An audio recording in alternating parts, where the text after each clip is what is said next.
taxi करना है तो चकला खोल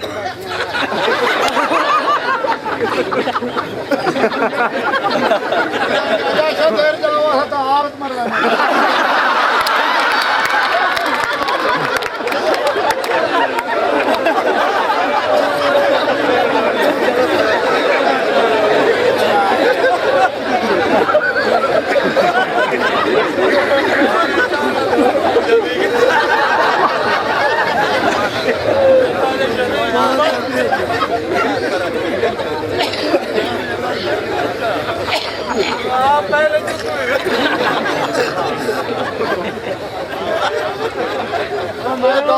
गल सुनो जिस पेड़े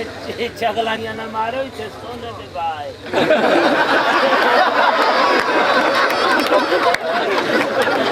असल टैक्सी तू ही कोई नहीं है असल टैक्सी तू हो तो मुसाफिर ने जहाज इन छड़ी में वाली मां जो आज पाड़ आई है मैं गंदी दी चलोड़ आई देख लो आज तो पहाड़ आई है अच्छा जेड़ा मेरे नहीं आंदा मैं बहन समझी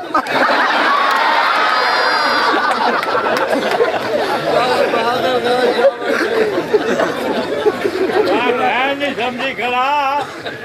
माचे को टैक्सी समय तो बार बंदे था याशी करन आया था मुसलमान होता है सिर्फ साढ़े मुसलमान औरत है मुसलमान औरत नहीं हो काम होते निवे साल दा बंदा देखो तो क्वाड मुसलमान आयो तेरे नाल साल वाले नु गोली न खवाम तो नजर साले तैयार पड़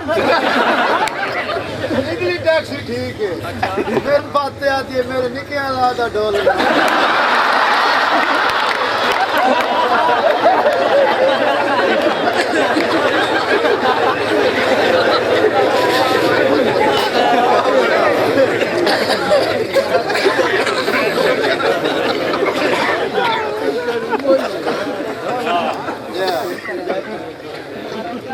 तेरे छेटे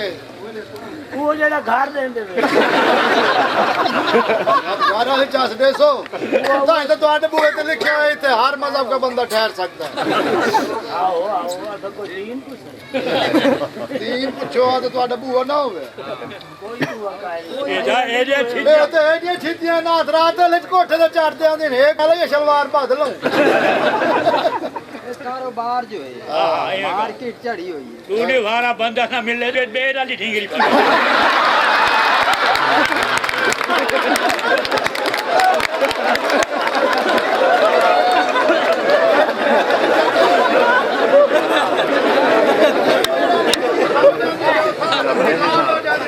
नहीं है बजाने मुंह है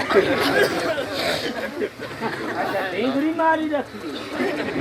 सामान में तू टैक्सनी में या पर नहीं जाए में झूला मोंदे पैंदे आए 20 रुपए दे के याशी कर पूरा हिसाब दे पैंदे नहीं में तो अम्मा दी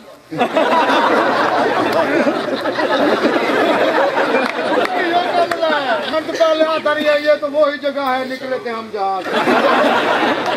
एक बार देखा वो तो जगह हिको जही होने नक्शा हिको जाने से डिजाइन तब्दील हो ये दिखल है जी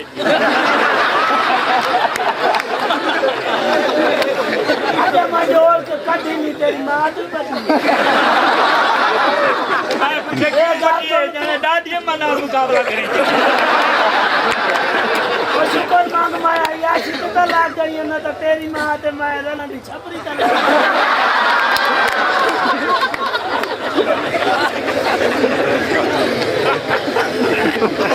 साले उनके बदनामी लगी खड़ी है अपनी मां नु अगली